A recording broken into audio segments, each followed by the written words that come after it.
best kept secret in Lanark County right here, folks.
Hi guys, it's Andrew here from Eastonmade Wood Splitters today, and welcome back to the Eastonmade channel.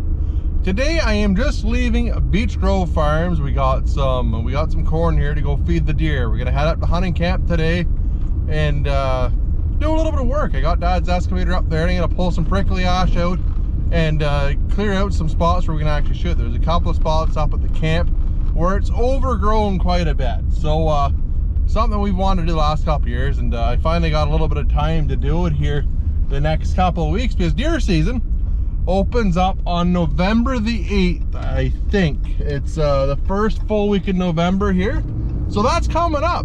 And if you're in Lanark County, this is like a national holiday. This is like Christmas for a grown man. It's deer season. You get to go and chase a woodland animal through the bush with your buddies. How does it get any more fun than that? So I had to go up and get some work done, and I just want to give a shout out to Paul Thompson here at Beech Grove Farms. It's on the 7th concession of Drummond Township here, in between Perth and Balderson.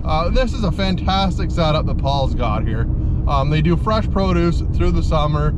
You can go get a bag of corn, a 100-pound bag of corn. I think it's like $15 or $16. You're not going to find cheaper feed than this to feed to the deer or any other game you might be chasing, bears, whatever. So it's just a really good setup, and it's so lucky for me. I'm only 2 miles from here. Paul's only, as the crow flies, he's on the 7th concession, I'm on the 9th, so there's 2 miles in between them. And it's, if you, like I said, if you're a bird, it'd be a straight shot right across there almost to my place. So it's really great that we're fortunate enough to have something like this. And it's a lot like you guys with your firewood stands. It's so convenient and so handy for people to stop by and grab what they need. And same as Paul here, like I said, they have the honor system here, and we'll have fresh produce and whatever through the summer, and eggs and a whole pile of different stuff, and they do such a amazing job of it. So just shout out to Paul for allowing us to have this in our community, because it is really great. So if you're local and looking for deer feed, you're gonna go chase some critters here the next couple weeks, stop by Paul's, get yourself a bag of corn. It's self-serve, very simple, very easy to use, works fantastic. Anyways guys, if you liked the video, hit the subscribe button at the bottom, give it a thumbs up. We're gonna head to the hunting camp.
time to go anywhere.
Guys, okay?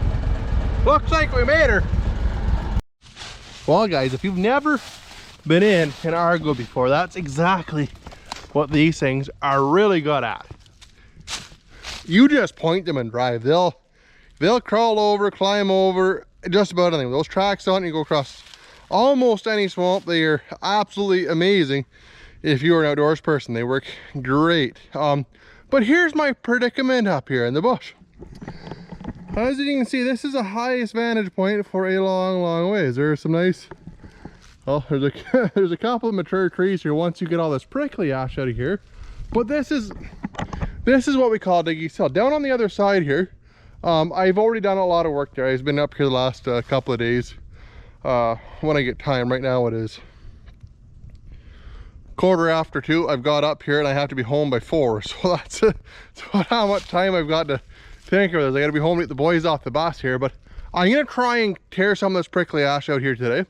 But as you can see, this is something that's kind of got to be done. If it's the highest point of the bush and there's, well, no shooting. You can't see hardly anything. As soon as once you get down into like that stuff there, it's very thick. And the other side of the road over here was all that thick. So I'm gonna tidy some of this up, hopefully pull some of this prickly ash out of here.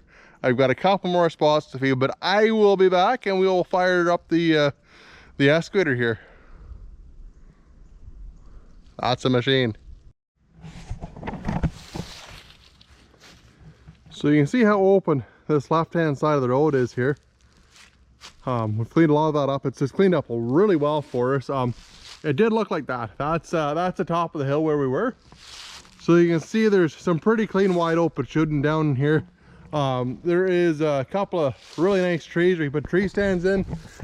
a couple of trees where you'd be able to climb up with a climber pretty easily. And this is a really good spot in through here because there's feed kind of on both sides. So no matter what way the deer are traveling, they almost have to come through this portion of the bush if they're going to go out to the feed. And from what I understand, that's the critical part of this. I'm not a great deer hunter, but I've been told a lot of times that you want to be in between the bedding area and the feed in order to get the deer at the right time of the day.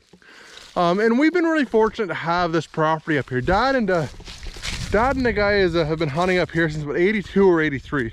And I've got the guys at High Water up here. They're all pretty awesome bunch of guys. They really are great. We have a pile of fun up here. It's not quite as wild of a party as it used to be back in the day. I think a lot of the old guys are starting to get old, and us younger guys just don't party quite as hard as the old lads did. So we're really fortunate, like I said, to have this. Like the guys have put in a pile of work here. Like Joe Flood put this road in. Now we can get right from one end of the property to the next easily. And travel the whole thing with ease. And this is something I'm going to try and do for my kids too. Is I want to try and keep this cleaned up and have this hunting property be nice and clean for the guys, for my boys, my young lads, to be able to come up here and hunt the same as I have and have the same opportunities I have. Because I've been really fortunate to be able to come up here and hunt year after year since I was a little kid. So it's been really something I've been really fortunate to have and be able to come up in the same spot for 34 years now. Anyways, guys, I'm gonna quit rambling. I'm gonna hop in this excavator. You can see I've already started to fill in this hole here. This was all really thick through here with prickly ash, and now I've got it cleaned up. I'm gonna try and plant some clover down here. I don't know if clover is gonna grow. I know ryegrass probably will, but I want to clean up this corner in here and then fill in this hole. They must take them some fill out here at one time for the road. So I'm gonna try and push all this stuff into here, and that will probably be my day, guys. I don't think I can have that much more time. Like I said, it's starting to get late already, but I'm gonna try and get as much done as I can.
Well, there as luck would have it, it is 20 after 3.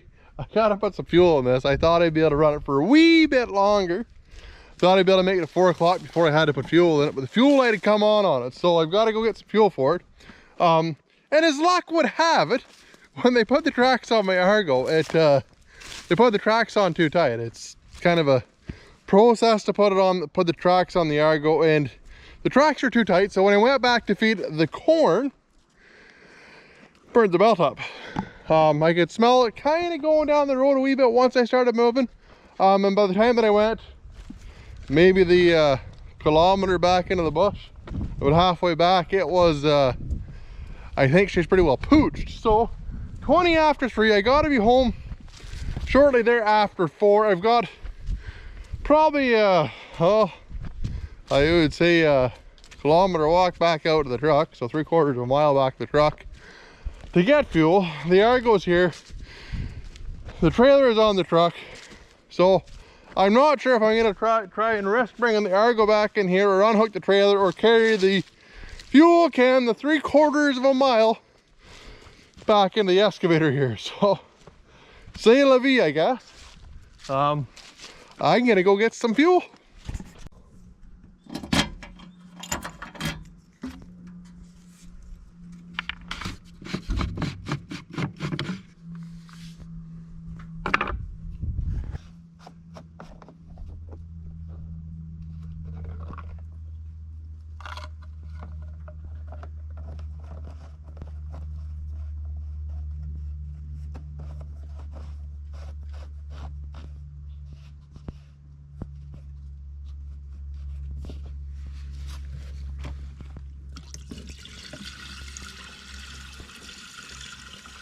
I have no idea who invented these fuel cans with no vent on them.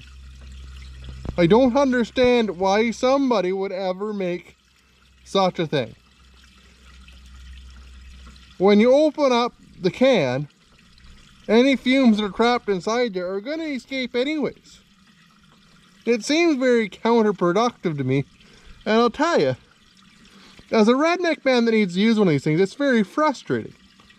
I have no idea how anybody that has ever used a fuel can would think that was a good idea.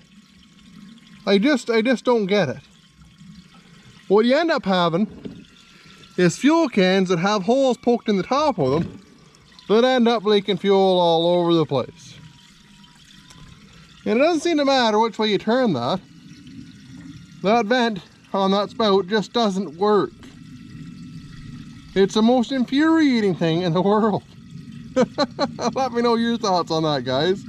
I have no idea why somebody would make a fuel can like that. Clearly, they've never used one. And now, it looks like they've gone back to putting a vent in them, because that guy was frustrated enough with his decision that he put the vent back in there. Man, that's slow.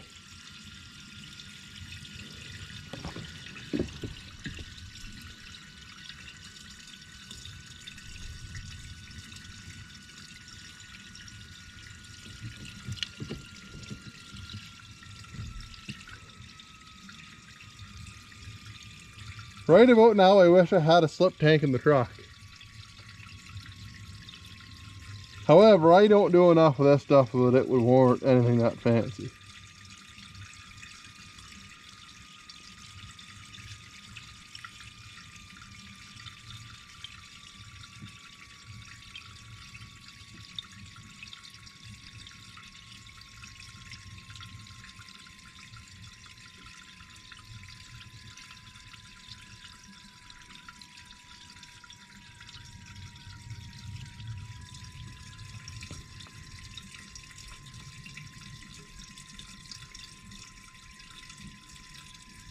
Like, it's still pouring. There's still 1/4 of a tank of fuel. Oh, there.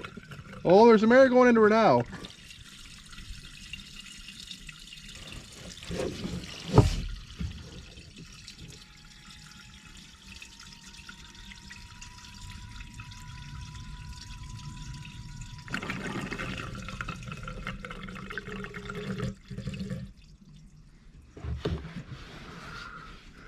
Man, that's painful. That's terrible. One more can to pour in here. I've got the fuel, I may as well put it in now, and then I don't need to do it later. There's the cap right there.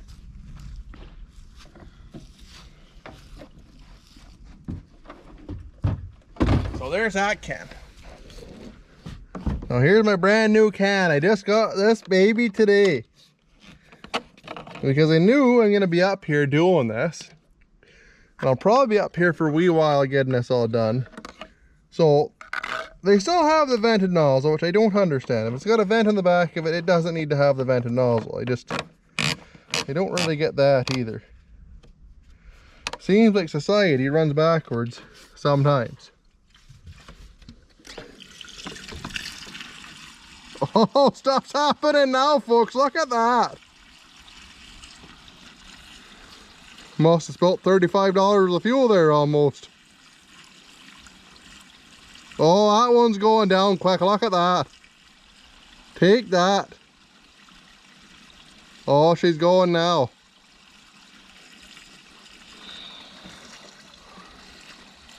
Oh, yes. That's the one.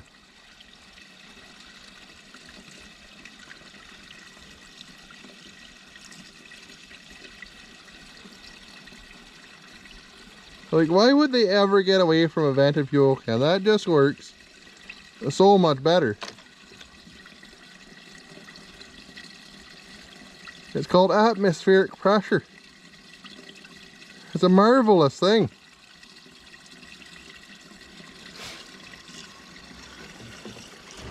Can you imagine how much faster this would go if I were at sea level?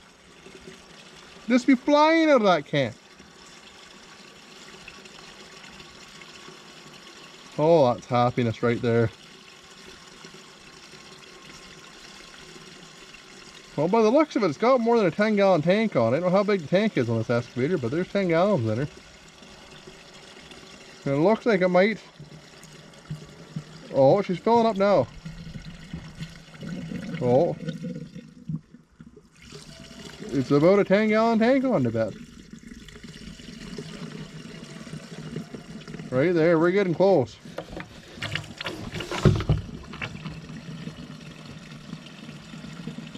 Here, right at the top.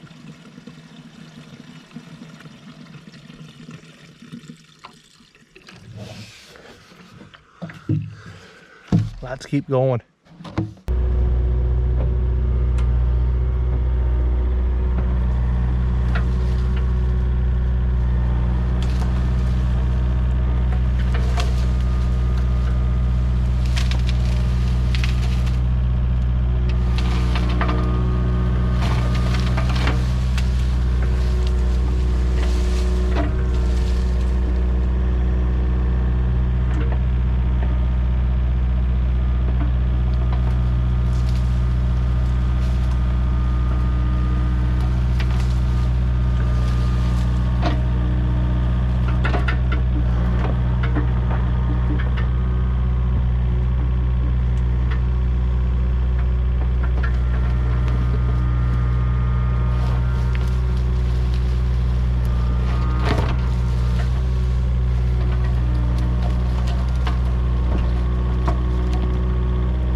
Well guys, I've run out of time.